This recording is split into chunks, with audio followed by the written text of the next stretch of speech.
Ready to level up your mind? We're the Bookworm Duo, and we're here to make reading fun again. Join us for insightful book summaries, witty banter, and a whole lot of learning. Let's dive in. Today, we're unlocking The Book of Doors, a fantasy novel where any door can become a portal through time and space. It's definitely like a really unique twist on that whole magical object trope. Yeah. Yeah, instead of like, a wand or a talisman or something, we've got a book, right? And it literally opens doors to other worlds. The book's power is captivating. Oh. Imagine stepping through your pantry door and bam, you're in 18th century Paris. But the novel delves a bit deeper than just the thrill of time travel, don't you think? Absolutely. Yeah, the Book of Doors uses time travel to kind of explore these complexities of memory and loss and the consequences of our choices. We follow Cassie, who's our protagonist, as she discovers this book, and then, she has to grapple with its unpredictable nature. Yeah, her journey is far from a smooth ride. What stood out to you about Cassie's initial experiences with the book? Well, her first accidental trip, right? Through a door, it lands her in Venice. And she's totally unprepared and disoriented, and it just highlights how unpredictable this book is. Like, one fleeting thought, even just a memory, can shift your destination just like that. It's almost as if the book is tapping into your subconscious desires, making the journey as much about like self-discovery as it is about exploring these different times and places. And she's not alone in navigating this new reality. Yeah. Her friend Izzy adds a grounding presence, at least at first. Yeah. Izzy, she brings this healthy dose of skepticism, which I think is completely understandable given the circumstances. But even Izzy can't resist the allure of the unknown for long. Their friendship is really put to the test, though, with that incident at the library hotel rooftop bar.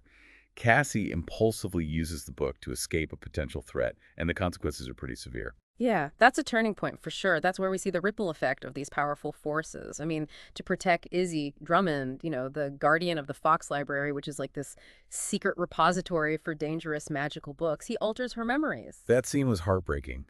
Izzy loses all recollection of their adventures with the book. It makes you wonder, is ignorance truly bliss when it comes to forces this powerful? It's a question that the novel grapples with, throughout. Is it better to be aware of these dangers and face them head on, or to live in blissful ignorance? There are no easy answers, and the book really pushes us to consider the weight of such knowledge. And then there's their encounter with Drummond at Ben's Deli. It's like stepping into a whole new world, this secret society dedicated to safeguarding knowledge. That meeting is pivotal. It really is, yeah. Drummond reveals the existence of other magical books, each with its own unique and sometimes terrifying abilities. There are books that can manipulate memories, control people, even inflict pain. It's a fascinating and chilling exploration of, I think, the human desire for control. It's almost like a treasure trove for anyone seeking power, wouldn't you say? Precisely, and that's really where the conflict lies. The book introduces us to Hugo Barbary, this ruthless book hunter, and he represents the dark side of this world, Yeah. These individuals who crave power for selfish reasons. He's not the only one after these books, right? Mhm. There's a woman in black. She's a truly menacing figure. And she seems to relish in using these powerful objects to inflict pain and suffering. Yeah, her ruthlessness and her thirst for power make her a formidable antagonist, and her ambition extends beyond just possessing these books. She's actively searching for the Fox Library itself, and that raises the stakes considerably. Speaking of the Fox Library, Drummond's backstory adds another layer to this whole conflict. He's not just protecting books. He's carrying the weight of past tragedies, the loss of his friends to the woman in black. Right. His dedication to safeguarding these books, it comes from a deep understanding of their potential for both good and evil, It's a mission fueled by personal loss, a desire to prevent others from suffering the same fate he's experienced. It makes the stakes so much higher, doesn't it? He's not just this guardian of knowledge. He's a survivor fighting to protect others from the darkness he's experienced. And that darkness manifests in the nothing and nowhere. It's this terrifying void, accessible through the Book of Doors, a place where human existence is impossible, like a powerful symbol of the unknown and the risks associated with pushing boundaries. And Cassie, unfortunately, experiences this firsthand. And it's not a journey she takes lightly. Her time travel experiences, they're more than just sightseeing trips, They force her to confront her past, including encounters with her younger self and her deceased grandfather. The novel cleverly uses time travel to explore the complexities of memory and the idea that even seemingly insignificant actions can have unforeseen consequences. Yeah, it's fascinating how Cassie's journey isn't just about, like, the thrill of time travel, Yeah. but also about self-discovery and the weight of responsibility. Right. It's not all whirlwind romances in historical settings and grabbing a quick croissant in 1920s Paris. Exactly, exactly. The book really delves into the emotional and psychological impact of her experiences. You see her grappling with guilt over events she, inadvertently influenced, the burden of knowledge about the future, and even the fear of permanently losing herself in the vastness of time. And it's during those 10 years she spends stranded in the past that we really see her blossom, wouldn't you say? Absolutely, yeah. It's like this pivotal period of growth for her.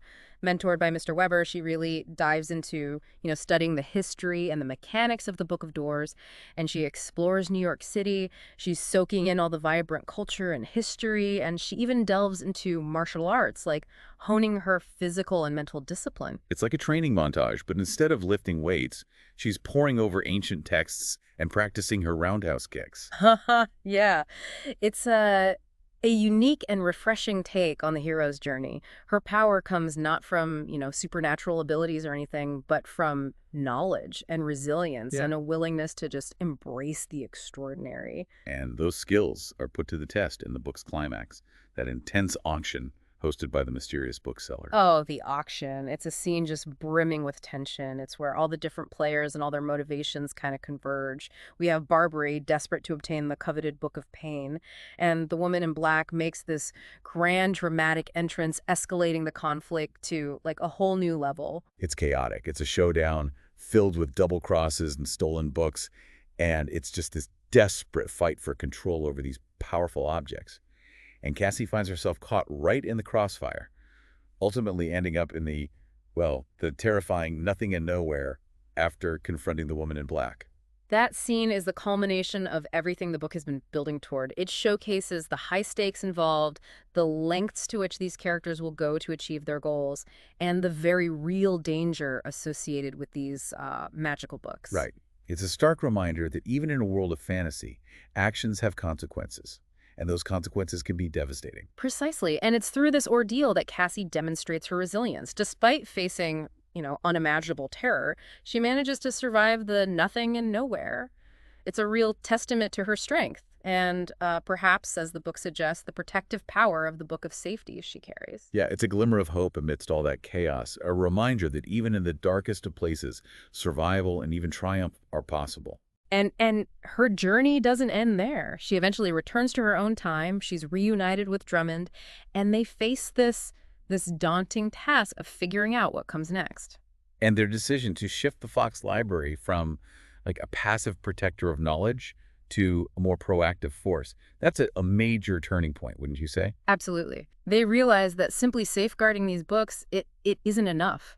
They need to actively combat those who would misuse them, protect the world from the potential chaos these objects could unleash. It's a huge shift in their approach, one that acknowledges the responsibility that comes with knowledge and the need to act against those who would exploit it for their own personal gain. But the threat remains, The woman in black is still out there. She's gathering more magical books. Her motives are shrouded in mystery, fueled by this seemingly insatiable thirst for power. It leaves us with this sense of uncertainty, doesn't it? Yeah. Will Cassie and Drummond be able to stop her? What other dangers lurk within this hidden world of magical books?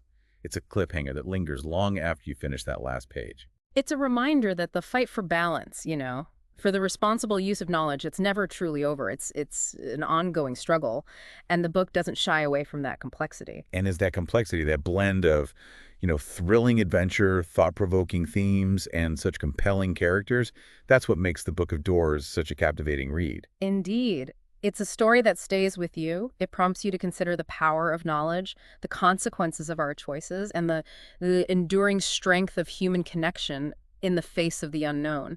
It's kind of amazing how the Book of Doors blends those fantastical elements like time travel with like really grounded human experiences. I'm thinking specifically about the exploration of memory and its connection to our identity. Yeah, that's definitely one of the things that makes this novel so compelling. It's not just about, hopping through time. It's about how those journeys force Cassie to confront her past, re-examine her relationships, and ultimately, understand herself better. You see that most clearly in her trips to visit her grandfather, even after his death. There's this sense of longing there, a desire to reconnect and maybe even rewrite past hurts. And the book doesn't shy away from that bittersweet nature of those experiences. There's joy in reliving those happy memories, but also the pain of realizing you can't change the past, no matter how much you might want to. That makes me think about the Book of Memories itself. It's not just like a plot device, right? It's a symbol of how memory shapes us, how it can be both a source of comfort and a source of pain. Absolutely. And the book goes even further by exploring the potential for manipulation, the idea that memories can be altered or even erased entirely. It raises these kind of unsettling questions about the nature of truth and the fragility of our own identities. It's almost like a cautionary tale about the power of information, wouldn't you say?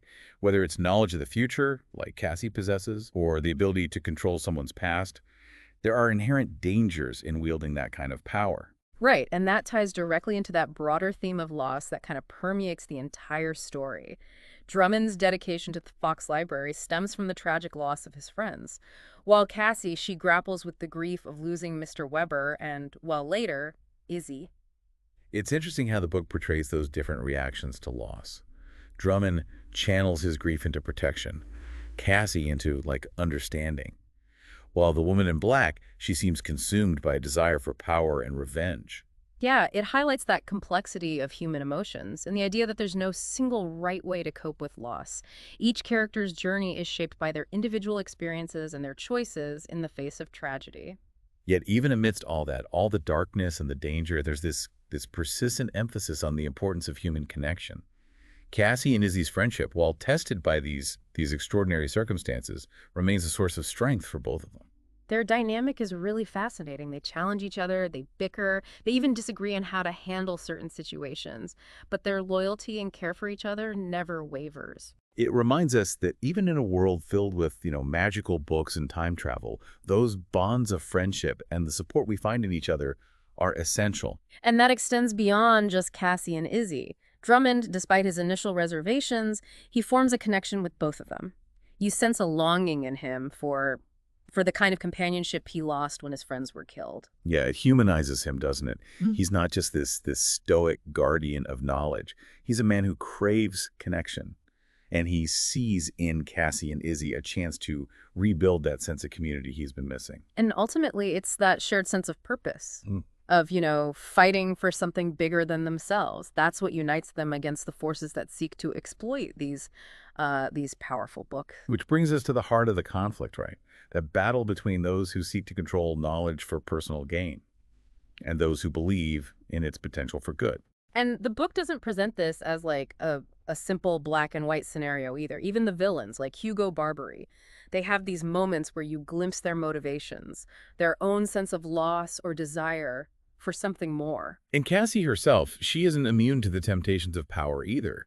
She grapples with the question of whether to use the book for selfish reasons, which adds this layer of moral complexity to her character. Right. It's a reminder that the line between good and evil can be blurry, and even the best of us can be tempted by that allure of power, especially when we're faced with difficult choices. Which was what makes the Book of Doors such a thought-provoking read. It's a thrilling adventure, yeah. But it's also a story about human nature, the consequences of our actions, and that enduring struggle between our best and worst impulses. And it leaves us with these lingering questions, right?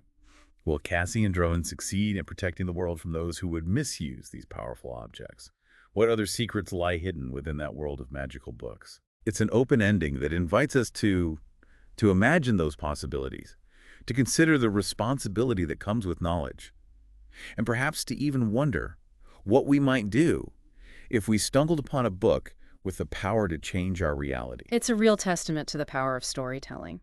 That ability of fantasy to illuminate truths about ourselves and the world around us. And on that note, we'll close the book on this deep dive into the Book of Doors. It's been a pleasure exploring this captivating world with you. Thanks for joining us. Subscribe for more bookish adventures and hit that like button if you enjoyed the ride. Don't forget to share the knowledge. Spread the word.